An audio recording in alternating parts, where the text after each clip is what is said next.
바울의 인생을 놓고 보면 사실 좀 바울이라는 인생이 어떤 면에서는 억울하기도 하고 어떤 면에서는 가끔은 좀 그런 생각도 해봅니다. 인과응보 아닌가라는 생각도 들기도 해요. 왜냐하면 바울은 교회를 핍박했던 사람 중 하나였기 때문에.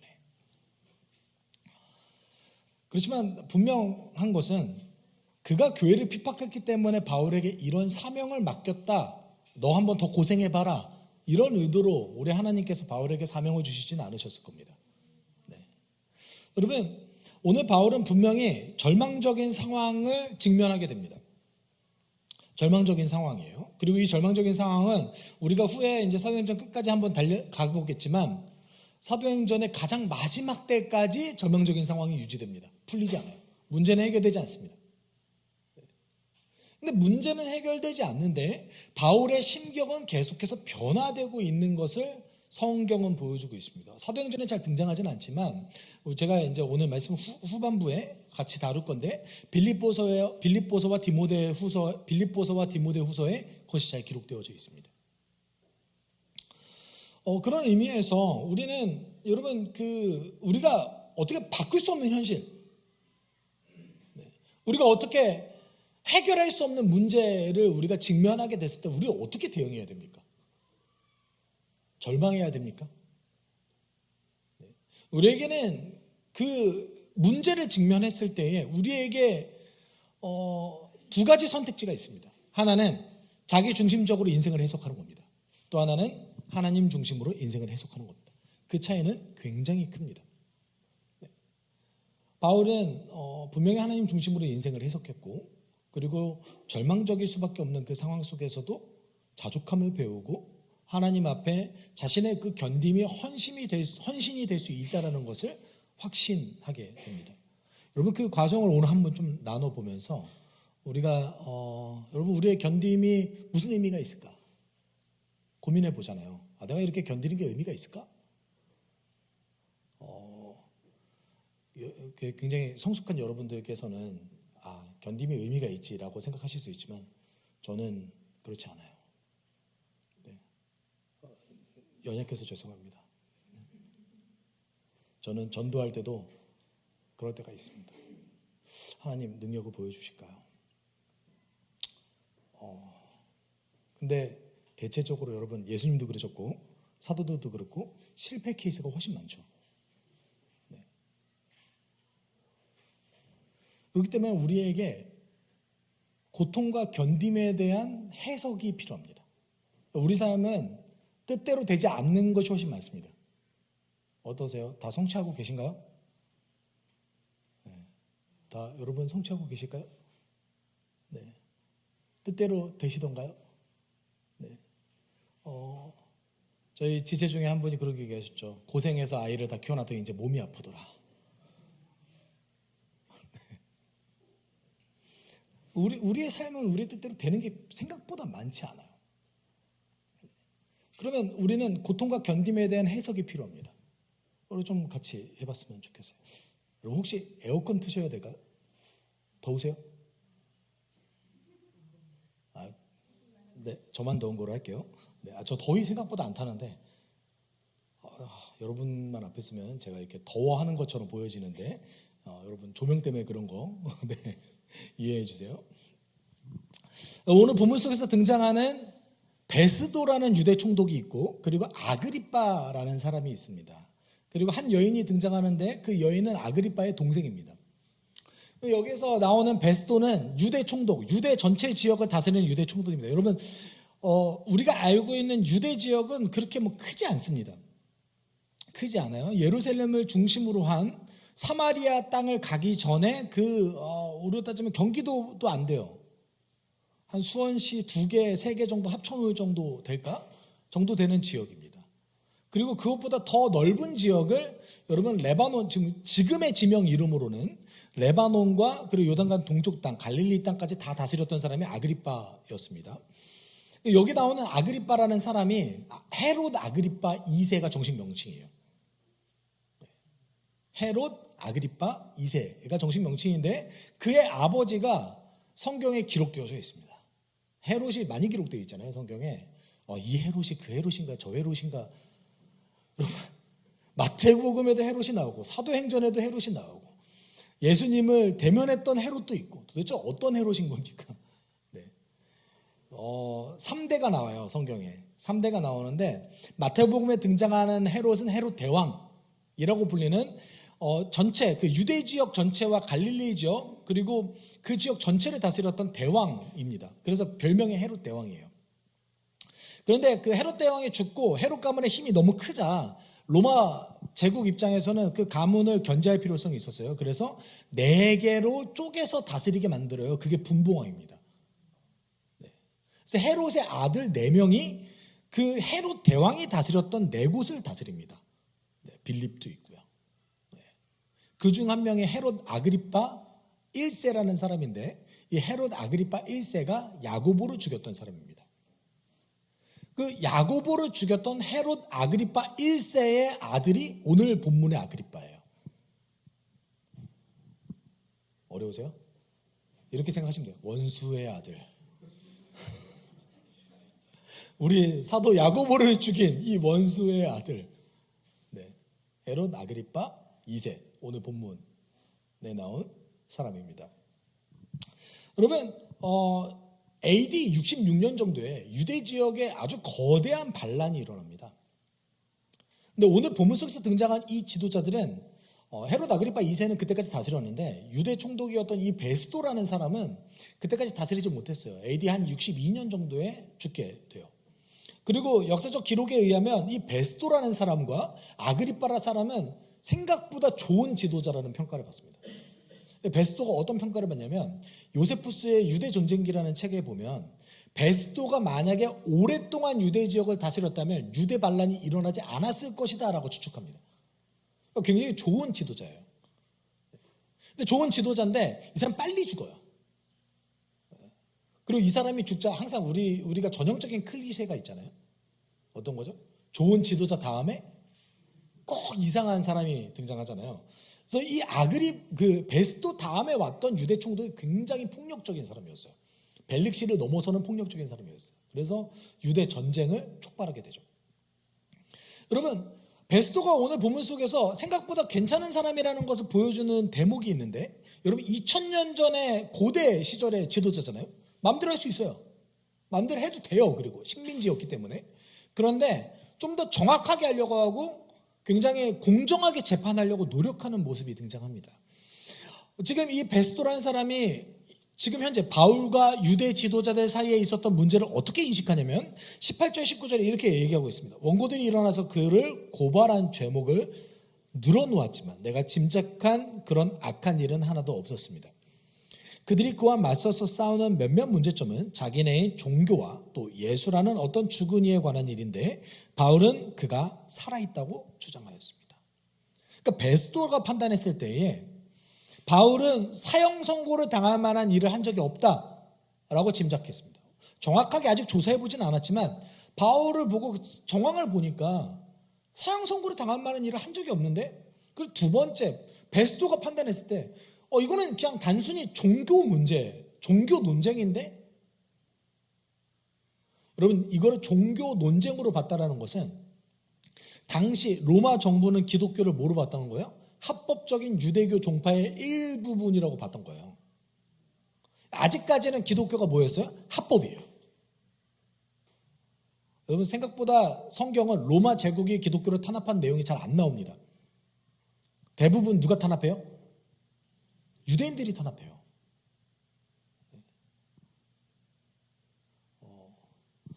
그래서 우리가 보면은 우리는 로마 제국 참 나쁜 놈들. 근데 잘 안 나와요. 오히려 로마 제국이 좀 더 난데 이런 모습이 나옵니다. 바울도 지난주 본문에 우리가 그러잖아요. 내가 유대인들에게 재판을 받느니 황제가 가겠습니다. 유대인보다는 로마 제국이 좀 더 난데 이런 선택을 하게 돼요. 그게 네로 때 바뀌는 겁니다. 한 AD 64년에서 67년 사이에 네로 때 바뀌게 돼요. 그때 대다수의 사도들이 죽죠. 여러분 이 현실 인식만 놓고 보더라도 베스도라는 사람은 생각보다 나쁘지 않은 사람이에요. 여러분 아그리파 1세도 요세푸스의 기록에 의하면 아그리파 1세 야고보를 죽였잖아요. 생각보다 나쁘지 않은 지도자라고 평가됩니다. 우리 입장에서 되게 나쁜 사람이잖아요.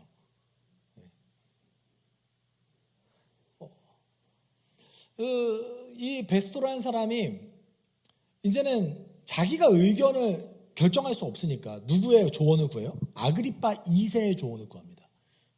왜 아그리파 2세의 조언을 구할까? 당시 헤롯 아그리파 2세가 대제사장을 임명할 수 있었어요. 헤롯 가문이 대제사장을 대대로 임명해 왔습니다. 우리가 잘 생각해 보시면 빌라도와 헤롯과의 관계가 잠깐 누가복음에 등장해요. 근데 예수께서 죽으시던 그 날 밤에 빌라도가 유대 총독이었던 빌라도가 예수님을 죽이는 게 좀 너무 부담스러우니까 헤롯 보고 해결하려고 예수님께 헤롯에게 보냅니다. 여러분 그때 유대인들이 헤롯에게 가가지고 따지던가요? 안 따져요. 왜요? 대제사장을 헤롯 가문이 임명하거든요. 그러니까 유대 대제사장과 사두개파와 그리고 그 당시 유대 지도자들 전체 그룹이 헤롯 가문과 굉장히 밀접한 관련이 있었습니다. 근데 빌라도한테 가서는 어떻게 하죠? 따져요.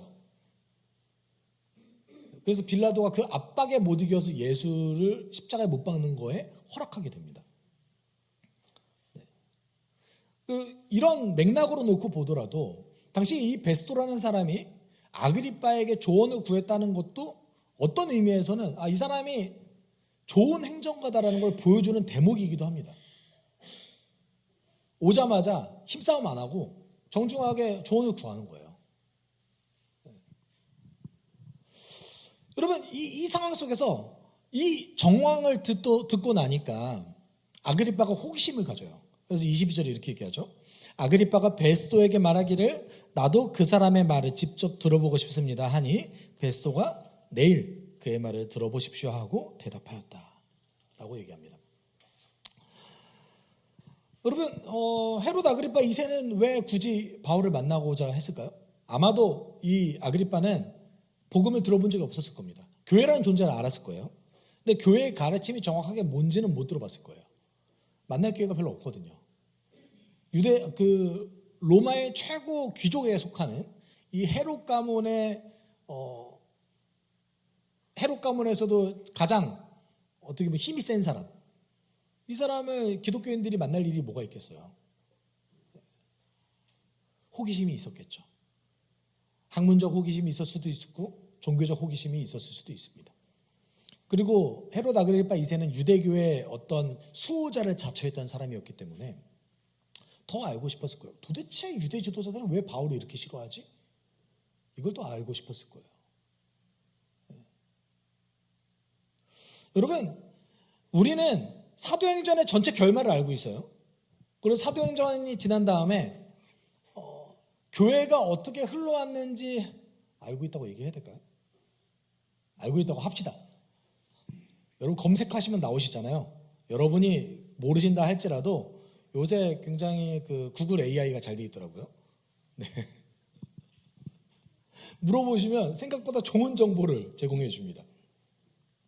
여러분 우리는 이 모든 일이 하나님의 계획이라는 걸 알고 있습니다. 알고 있어요. 근데 우리가 그러면 소설을 한번 써봅시다. 만약에 바울이 예루살렘의 복음 전파에 성공했다면 어떤 일이 벌어졌을까요? 성공했겠죠. 네. 그래도 하나님은 선하게 인도하셨겠죠. 근데 몇 가지 위험성을 내포하고 있는데 예루살렘에서 복음 전파가 성공했다면 여러분 교회는 유대 전쟁, 유대 반란에 휩쓸렸을 가능성이 조금 있습니다. 로마 제국이 유대 전쟁에 가담했던 모든 사람을 죽였어요. 제가 다시 말씀드립니다. 모든 사람이라고 말씀드렸어요. 모든 사람. 그러니까 엄청난 제노사이드가 벌어진 거예요. 이 유대 지역 전체에서. 왜냐하면 전쟁이 생각보다 길어졌거든요. 그리고 유대인들이 생각보다 잘 싸웠어요. 그래서 로마 군단 2개를 격파시켜버렸어요. 이 정도는 엄청난 일이거든요. 유대인들이 도대체 무슨 힘이 있다고 이걸 했을까요?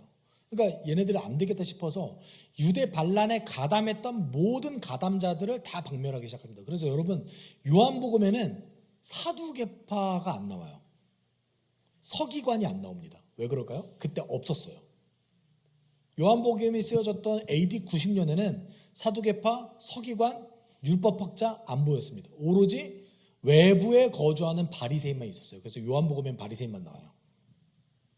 없는 사람은 굳이 왜 써요? 그렇죠? 만약에 그때 교회가 바울의 복음 전포가 우리가 예상했더러 아시아에서 했듯이 예루살렘에서 성공했다면 유대 반란에 휩쓸렸을 가능성이 있죠. 그러면 로마 제국은 교회를 위험한 종교로 판단했을 가능성이 있습니다. 여러분 바울이 지금 하는 일은 개인에게 복음을 전파하려고 하는 의도가 아니라 어떤 일이에요? 계속 여러분 재판은 뺑뺑이 돌잖아요. 권력자를 만납니다. 그 권력자를 만나서 어떤 확신을 주는 거예요? 기독교는 위험한 종교가 아닙니다라는 확신을 주고 있는 거예요.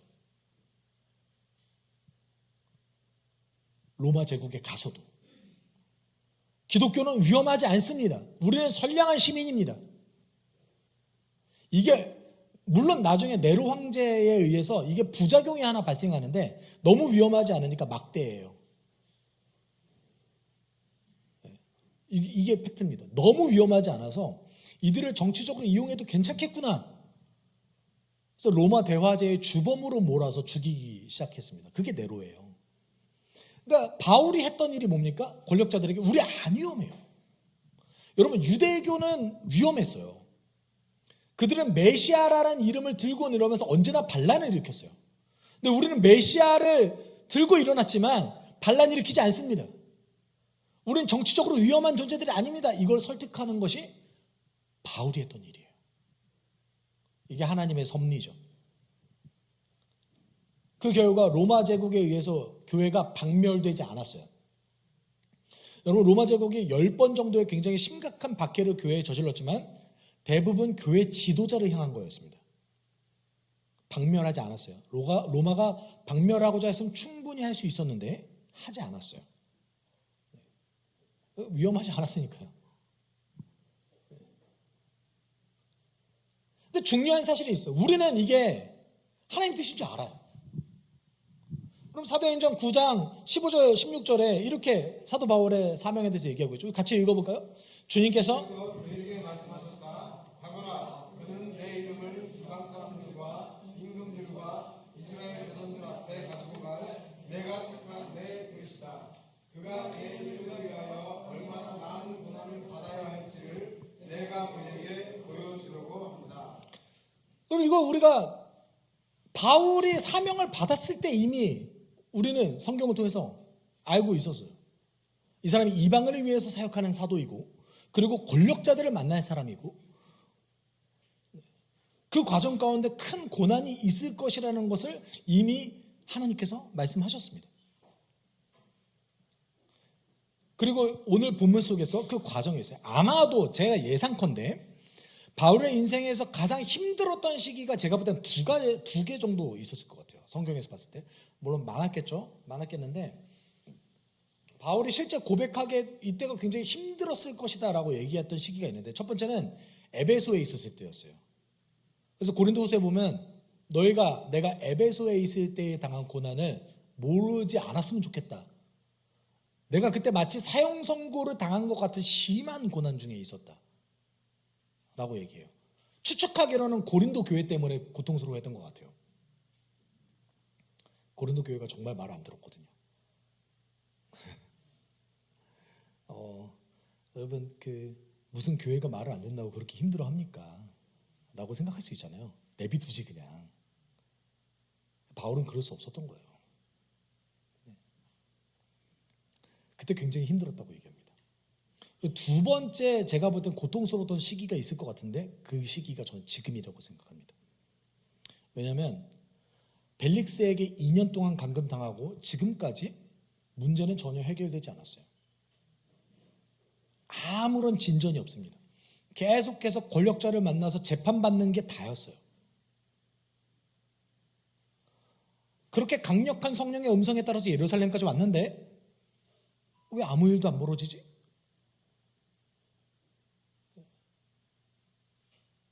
힘들었을 거예요. 제가 목회자인 제 입장에서 봤을 때 그 과정 얼마나 괴로웠을까라는 생각을 좀 하게 됩니다. 네. 여러분, 우리는 바울이 지금 재판받는 이 과정이 너무 억울하고 너무 힘들지만 하나님의 계획이라는 걸 우리는 알아요. 근데 바울 입장에 대해 봅시다. 절망스럽지 않겠어요? 제가 앞서 조금 장황할 수 있지만 베스도와 아그리파 2세가 생각보다 나쁘지 않은 지도자였다고 말씀드렸어요. 그런데 이렇게 그 시대에 굉장히 좋다고 평가받는 지도자들조차 바울에게 죄가 없었는데 석방하지 않았어요. 왜요? 바울을 석방하면 정치적으로 자신이 손해를 보거든요. 그리고 바울을 만났던 권력자들은 그 복음의 흥미를 느꼈어요. 처음 듣는 말이니까요. 그런데 회심하지 않았습니다. 왜요? 회심하면 내가 포기해야 될 게 너무 많으니까요.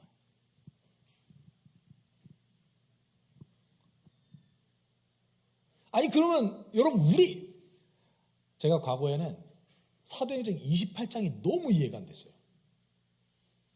아니 왜 바울이 로마 감옥에 갇혀있고 성경이 끝나지? 이게 도대체 무슨 일이야? 아무 일도 안 벌어지네. 우리가 알고 있는 상식 어떤 겁니까? 복음 들고 주 앞에 나아갔더니 열매가 일어나는 거 아닙니까? 복음 들고 주 앞에 헌신해서 성령의 음성 따라 나아갔더니 바울을 기다리고 있었던 사형 선고였습니다. 이 먹먹하고 막막한 현실을 바울은 맞이하고 있는 거예요. 이 사람들이 내 말을 들어줄 것 같은데 전혀 내 말을 듣지 않아요. 무시해요. 이렇게 얘기하죠. 내가 너 무죄인 건 알겠는데 풀어줄 수는 없어. 바울은 이런 해결되지 않는 막막한 현실과 절망을 지금 마주하고 있는 겁니다. 마치 하나님께서 침묵하고 계신 것 같아요. 여러분, 제가 신약 성경을 읽을 때마다 언제나 제 안에 있었던 어떤 그 먹먹함은 뭐였냐면 왜 하나님은 침묵하시는가 였습니다. 왜 하나님은 스데반이 죽을 때 침묵하셨는가? 왜 하나님은 기독교 역사 가운데 그 선한 사람들이 죽어나갈 때 침묵하셨는가? 네. 나중에 이제 성경을 전체적으로 보기 시작하니까 기록해 놓으셨더라고요.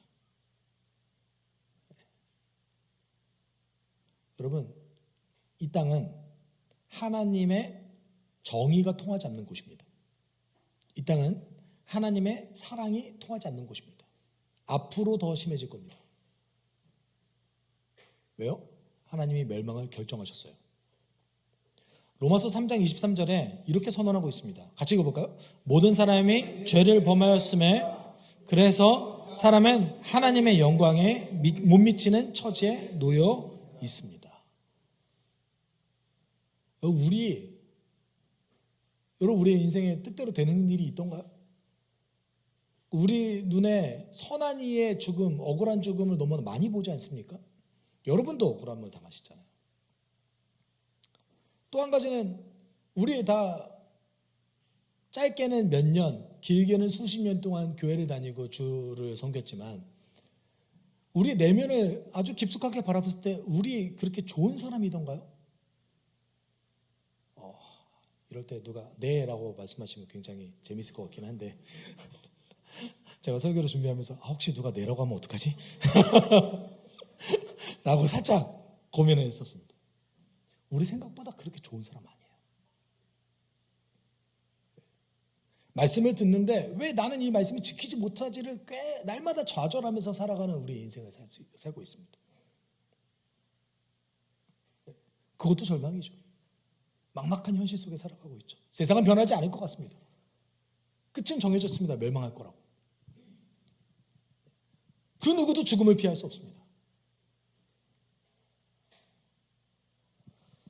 그럼 이 절망적인 현실을 우리는 어떻게 받아들여야 됩니까?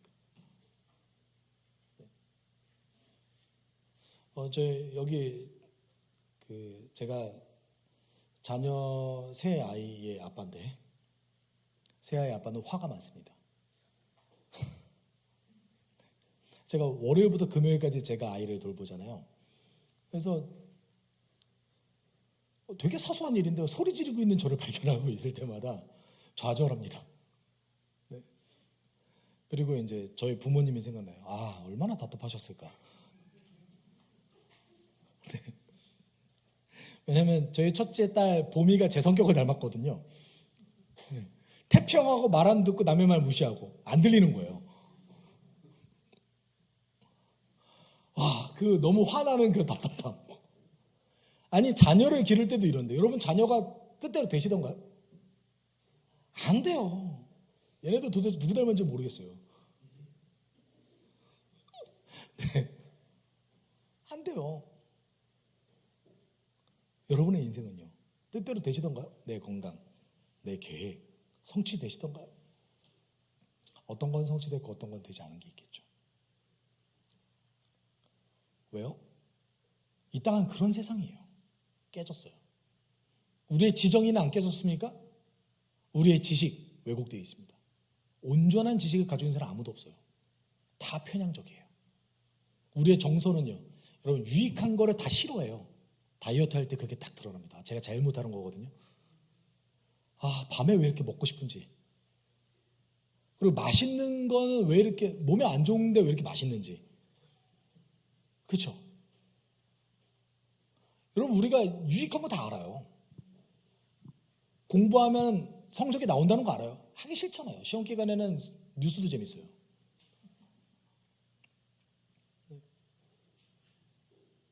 근데 너무 모순적이게 자녀들에게는 또 강요를 해요. 자기는 공부를 못했는데. 우리의 의지는요, 유익한 거를 행하지 않습니다. 우리가 가장 타락했다는 거 알 수 있는 결정적인 이유가 뭔지 아십니까?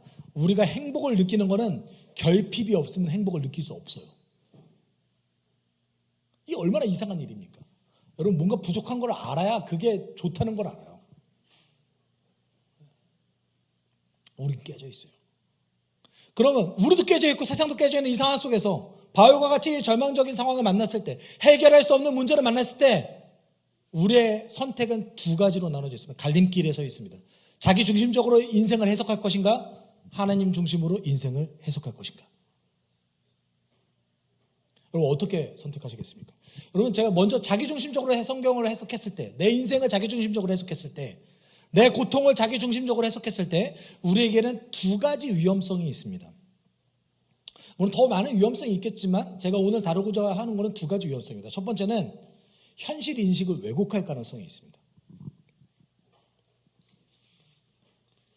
언제나 자기 자신을 피해자의 위치에 놓을 가능성이 있습니다. 네.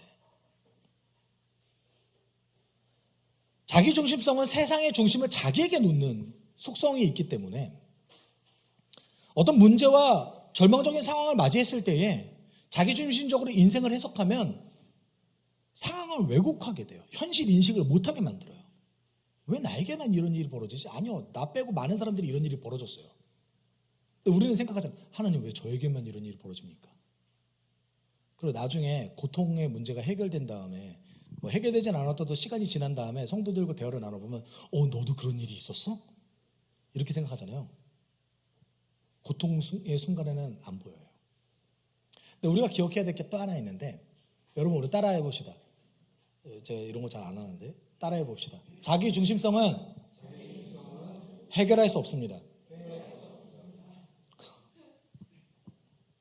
죽을 때까지 자기 중심성을 해결할 수 없습니다. 우리는 죽기 직전까지 이 위험을 내포하고 살아가는 거예요.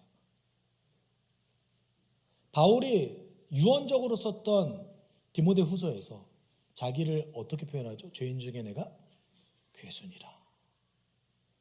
내 안에 내면에 있는 이 자기중심성은 여러분의 인격과 분리하기가 매우 어려울 정도로 밀접하게 연결되어져 있습니다. 여러분 그러니까 예수가 죽으셨죠. 아니었으면, 해결할 수 있으면 예수가 이 땅 가운데 뭐하러 오십니까? 오로지 예수의 능력만이 그게 가능하다. 그럼 자기중심성 우리가 해결할 수 없어요.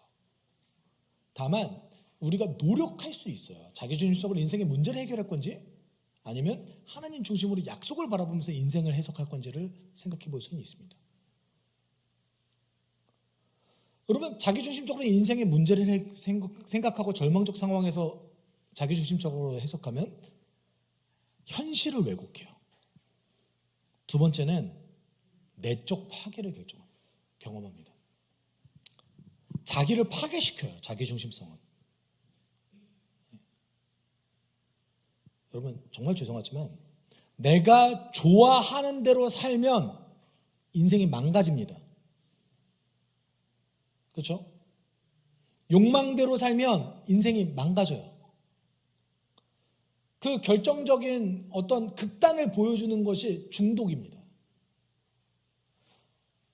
우리는 좋은 것을 얻기 위해서 대가를 지불하는 삶을 삽니다. 세상에 좋은 것 중에서 대가를 지불하지 않는 게 도대체 어디 있습니까? 그렇죠? 여러분, 이 자기중심적으로 자신의 문제를 생각하고 해석하기 시작하면 내면의 파괴, 자기 연민과 절망의 소용돌이에서 헤어나올 수 없는 자기를 발견하게 됩니다. 모든 신앙의 중심이 자신의 문제에 집중하게 됩니다. 어떻게 될까요? 자기 연민에 빠지게 되겠죠. 자기만큼 세상에서 제일 불쌍한 사람이 없게 되죠. 여기 한 번씩은 다 경험해 보셨잖아요. 여러분, 제가 앞서도 말씀드렸듯이 자기중심성 해결할 수 없습니다. 이런 비속어를 써서 죄송합니다. 우리 모두는 찌질합니다. 여러분, 아무리 큰 성공을 이룬 사람이라 할지라도 그 내면에 있는 자신의 그 어두운 것을 감출 수 없습니다. 모든 인간은 자기를 과대평가하거나 과소평가합니다. 여러분, 바울이 그러면 이렇게 자신의 인생을 해석할 수 했을까요? 이럴 가능성이 있잖아요. 안 그랬던 것 같아요. 빌립보서에 보면 자신이 감옥에 갇힌 것이 오히려 복음에 더 도움이 되었더라라고 얘기하고 있습니다. 어떻게 그럴 수 있었을까요? 심지어 이렇게까지 얘기합니다. 빌립보서 4장 11절 12절에 이렇게, 우리 같이 읽어볼까요? 내가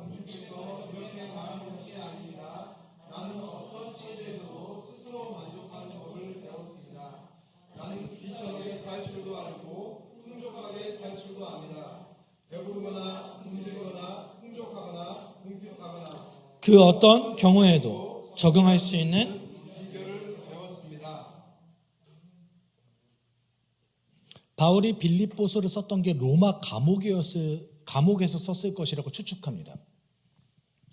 로마 감옥에서 2개의 성경을 썼을 것이라고 추측하는데, 물론 이제 다른 연대를 추측하는 학자들도 있는데, 저는 개인적으로 빌립보서가 로마 감옥에서 썼을 것이다라고 추측합니다. 그런데 빌립보서와 디모데후서가 로마 감옥에서 썼는데, 빌립보서는 소망과 희망, 자족을 얘기합니다. 디모데후서는요, 자신의 유언적 성격에서 디모데에게 자신의 사역을 마무리하는 과정에서 조언하는 것이 등장합니다. 근데 여러분, 아마도 지금 오늘 본문에서의 그 절망적 상황이 몇 년이 지나서 로마에서 빌립보서를 썼을 때까지 유지됐을 텐데, 그때 바울이 뭐라고 얘기하냐면, 저는 어떤 상황에서도 만족할 줄 알게 되었습니다 라고 얘기합니다. 근데 우리가 주목해서 봐야 될 것은 뭐냐면, 여기서 뭐라고 얘기합니까? 내가 자족을 배웠습니다 라고 얘기합니다. 뭐라고 얘기해요? 배웠습니다. 뭐를 통해서요? 고통을 통해서 제가 배웠습니다. 그리고 그리스도인이 가장 오해하는 구절 한 구절을 선언하죠. 이거 제가 예전에도 저도 굉장히 잘못되게 사용됐었던 것 같은데, 나에게 능력을 주시는 분 안에서 나는 모든 것을 할 수 있습니다 라고 선언합니다. 여러분, 이 구절이 어떻게 잘못 사용되냐면, 복음 들고 나가면 하나님이 다 해주실 거야, 능력이 있을 거야, 이렇게 해석되어져요. 그 말 한 거예요? 아니요. 자족할 수 있다고요. 내게 능력 주시는 자 안에서 나는 환경의 영향을 받지 않을 수 있게 되었습니다 라는 것을 13절에 결정적으로 선언한 거예요. 어떻게 해요? 하나님 약속 중심으로 자신의 인생을 해석했기 때문에요.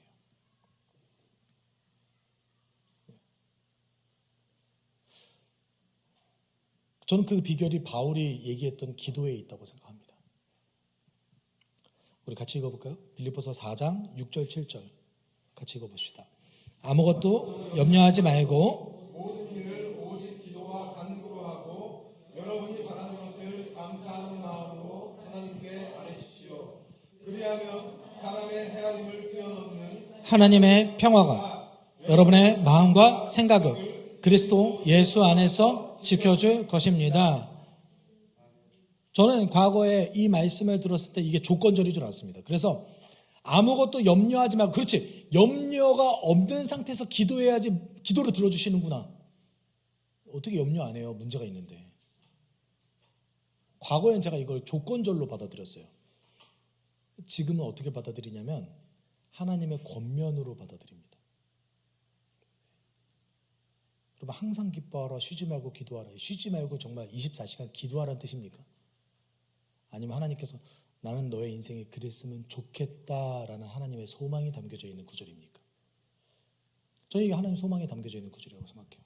바울이 자족을 배울 수 있었던 이유, 절망적 상황 속에서 하나님 중심으로 삶을 해석할 수 있었던 이유 어디에 있습니까? 하나님 약속 신뢰하고 그날 했던 기도에 있습니다. 아무것도 염려하지 말고 오직 기도와 간구로 우리 바라는 것을 하나님께 아뢰면, 바울도 석방해달라고 기도했겠죠. 빌립보서에 그 내용이 있어요. 하나님 안 들어주셨어요. 아뢰면, 사실 이러면 뒤에 구절은 그러면 하나님께서 문제를 해결해 주시리라가 돼야 되는 거 아닙니까? 뒤에 구절 뭡니까? 사람의 헤아림을 뛰어넘는 하나님의 평화가 그리스도 예수 안에서 우리의 마음과 생각을 지켜주실 겁니다. 우리가 가지고 있는 문제와 현실, 그 절망적인 현실 인식을 하나님께 들고 나아가면, 약속을 의지하고 나아가면 하나님께서 우리에게 어떻게 해주시겠대요? 문제 해결해 주시겠대요? 아니요. 너의 마음을 지킬 수 있게 내가 도와줄게.